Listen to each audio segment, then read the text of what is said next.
When you turn the audio up, look out, brother, they're coming for you. They got a very consistent, focused message. So let's go to the safe stuff. Let's go to things like Friends. Now, how many of you have ever watched that show?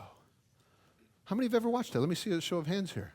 Oh, okay, so you've seen this show, so you know what it's about. I don't think I've ever seen a full episode of it, but my daughter called me with this and said, hey, Dad, there's evolution in Friends.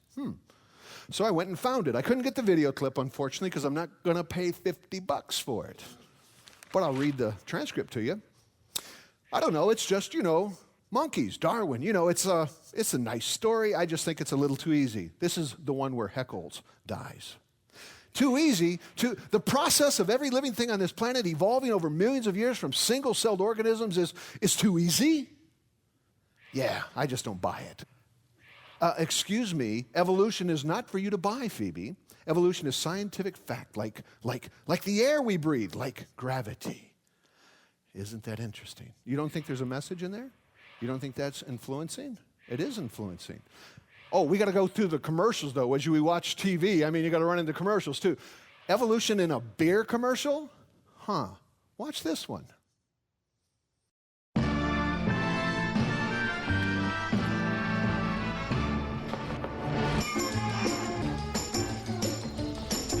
The rhythm of life is a powerful beat. Puts a tingle in your fingers and a tingle in your feet. Rhythm in your bedroom, rhythm in the street. Yes, the rhythm of life is a powerful beat. And the rhythm of life is a powerful beat. Puts a tingle in your fingers and a tingle in your feet. Rhythm in your bedroom, rhythm in the street. Yes, the rhythm of life is a powerful beat. Flip your wings and fly to your daddy. Take a dive and swim to your daddy. Hit the floor and rock to your daddy.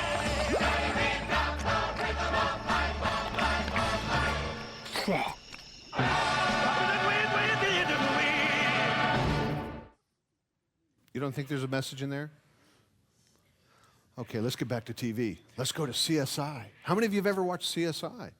Oh, okay. A lot of you have watched that. This one is very interesting. Oh, they don't have messages. It's just a detective show. It's just a police show, right? There's no messages in there. Oh, let's take a look. Her parents never understood her, but still, I think they should know. What do I say? Show him an oyster. I'm sorry? There are two types of male oysters, and one of them can change genders at will. And before man crawled out of the muck, maybe he had the same option. Maybe originally, we were supposed to be able to switch genders. And being born with just one sex is a mutation. No messages there, right? Well, let's go to the safe stuff. Bob the Builder. Hold it, Scoop! There's something down there. It's too big to be a cow's bone, but it just might be a dinosaur's bone. Dinosaur? Oh. It's all right, Lofty. The dinosaurs lived millions of years ago. Oh, no teaching there either, right? Friends, these messages are there. Oh, who lives in a pineapple under the sea? Now, I'm sorry. This has got to be the dumbest cartoon I have ever seen. I just don't get it. Yes, I'm getting old, but it's a sponge living underwater, and there's lightning, there's rain, there's fire, a squirrel running around with some sort of helmet on so it can breathe. It's just dumb. I don't get it. Evolution, yes, there is. They actually did one called Ugg. Dawn breaks over the primordial sea. It is here that millions of years ago, life began taking its first clumsy steps out of the darkness, opening its newly formed eyeballs to stare into the blinding light of intelligence. So even in SpongeBob, yes, there's evolution. Jimmy Neutron. Well, this one's filled with it. Just one little tiny one that I got out of this one is from Substitute Creature. Very interesting. He finds a piece of 64-million-year-old spinach in between some teeth in a dinosaur museum, and he clones it and brings it back to life. Now, that's ridiculous, right? Come on, that's just ridiculous. 64-million-year-old spinach? It wouldn't last that long. But you know what I like to do with little clips like this when I get the opportunity to talk with young folks?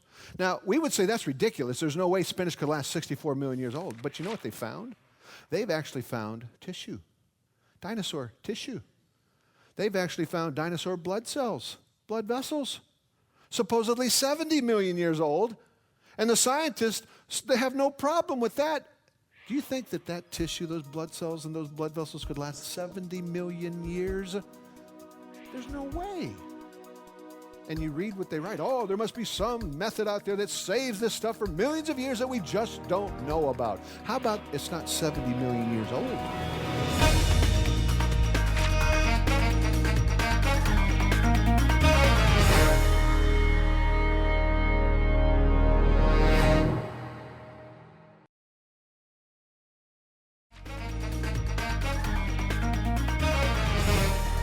Let's go watch the movies. Let's see if we can find some good stuff in the movies.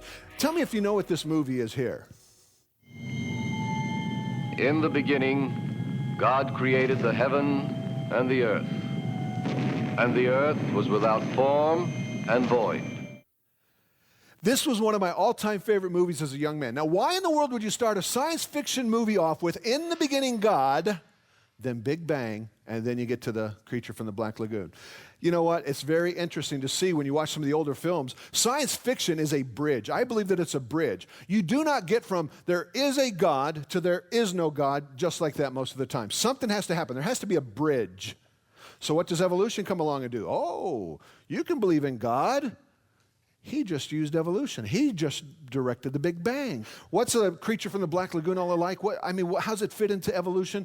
It's a transitional fossil. It's this gill man. He's amphibian, but he's human. It's a mixture of these two things. He could breathe air for only a little bit, but then he had to get back into the water so he could breathe on the surface.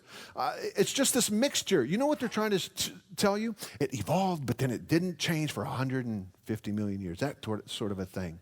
This is the movie that started this talk. It really is. How many of you have ever seen this movie right here? The Incredible Mr. Limpet.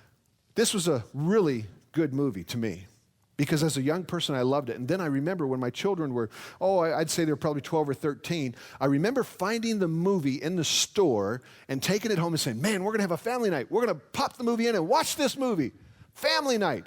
13 minutes exactly into the movie, stop the film, we got to talk. Because you see, I never caught this as a young man. 13 minutes into the movie, his buddy's there, and his buddy's trying to get him out of the house. And his buddy is like, let's go, let's do this, let's go do this. He doesn't want to do anything except hang out with his fish. And finally, his buddy is like, what is wrong with you and these fish? And then Don Knotts goes over and pulls down the chart. You see the chart there? What's the chart? All the millions of years. And then Don Knotts throws this one out. Well, I've given it a lot of thought, George. A lot of thought. George, do you realize that our ancestors were fish? Stop the film. We got to talk. And we talked. Turned it back on. George, I'm not joking. I can explain. He sure can, George. He's read hundreds of scientific books on the subject. He claims millions of years ago there was nothing but fish in the world. That's right.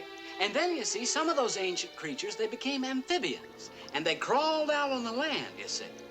And then millions of years later, they became men. Stop the film. We got to talk.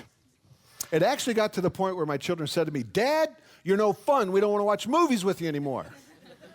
I admit I was a little bit too aggressive, so we had to change our approach in these things. So what we started doing was we would just take notes during the movie, or we would remember things, but when we got done with it, then we would start talking. Did you catch this? What do you think they meant by that? And we would start talking about those things. And guys, I encourage you to use that to start understanding the message that the culture's throwing at you because they're there.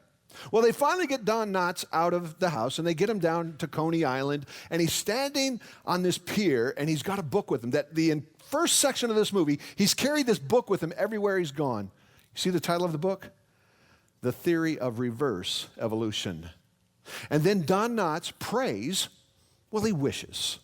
I wish I were a fish. And whatever deity is out there hears him because everything gets dark, and the light comes down on Don. And he gets his wish. He gets his answered prayer. He falls into the ocean and watch as he goes through the theory of reverse evolution. Now, it's very funny to me that during this whole movie, they're mocking him, they're making fun of him. He's this nut, he believes in evolution. Watch the book falling down behind him. But who had the truth? Don did. The people that were the good people, they didn't know. They were so wrong. Don was the one that had the truth. Sal, where's Eddie? He said something about being on the verge of an evolutionary breakthrough. Really? I'm flying! Some breakthrough. Now, isn't that great, though? Can't you use that clip to say, guys, we really need to talk about this. How could a theropod dinosaur evolve into a bird? Look at the legs of a theropod. They're really big. We call people bird leg because they got little tiny skinny legs, and that's not a nice thing. Look at the legs. They're totally different. Look at the lungs. Look at the bones. Look at the heart. Look at the arms. A scale over millions of years got roughed up and turned into a feather? And we got problems. What was that verse talking about? Imagination. We need to tear down imagination. Guys, that's about as imaginative as you can get. That a scale can get roughed up, which is a fold in the skin, and turn into a feather, which is a complex structure that grows out of the body. Oh, this is a wonderful one to talk with young people about evolution. How bankrupt it is. But here's this one. Now, let me ask you a question. Think critically. Do you think they're trying to teach evolution here? What do you think? Talk to me, please. You think they are? Were they effective in teaching evolution? Think critically. Yes? You think so? Let me challenge you. I don't think they are. Why? Because if evolution is true, should you find them all living at the exact same time in the same layer? No. If it were true, you should find the simpler one on the bottom, then the next one more complex further up, next one further up. Do you see what I'm saying? So I don't know if they were trying to teach it, but if they were, they didn't achieve it. Think critically. This is one of the reasons that the horse series in the museum has been really pretty much discredited, because they find all of those things living contemporaneously at the same time, and that doesn't support evolution. It actually undermines it. But then they go into the next room, and what do they find there? They find the T-Rex, then they find the UFO. Now, what's that all about? Hey, think about it. Intelligent design in our world today is very popular.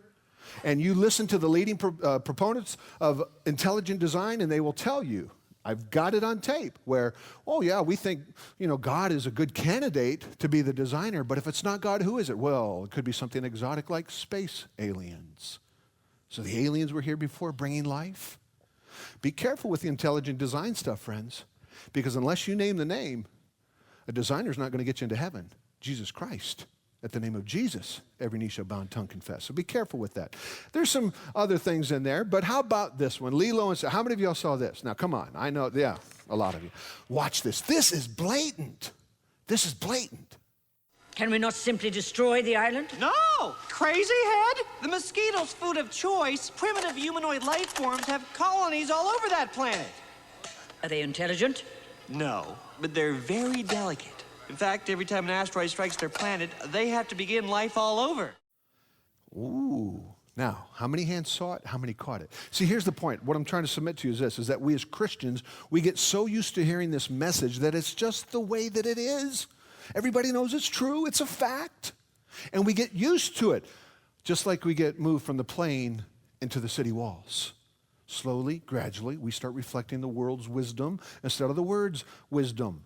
Because we see this stuff and we don't catch it. I was the same way. Now, this is the one that gets me in trouble with the young ladies here tonight. I'm sorry. But number one, you need to understand something right up from the very beginning of this. This is a cartoon. Don't take it serious. Do you realize that they've already made a sequel of this movie? It's called Nemo Found. It's playing at your local sushi station. You gotta lighten up. It's a cartoon.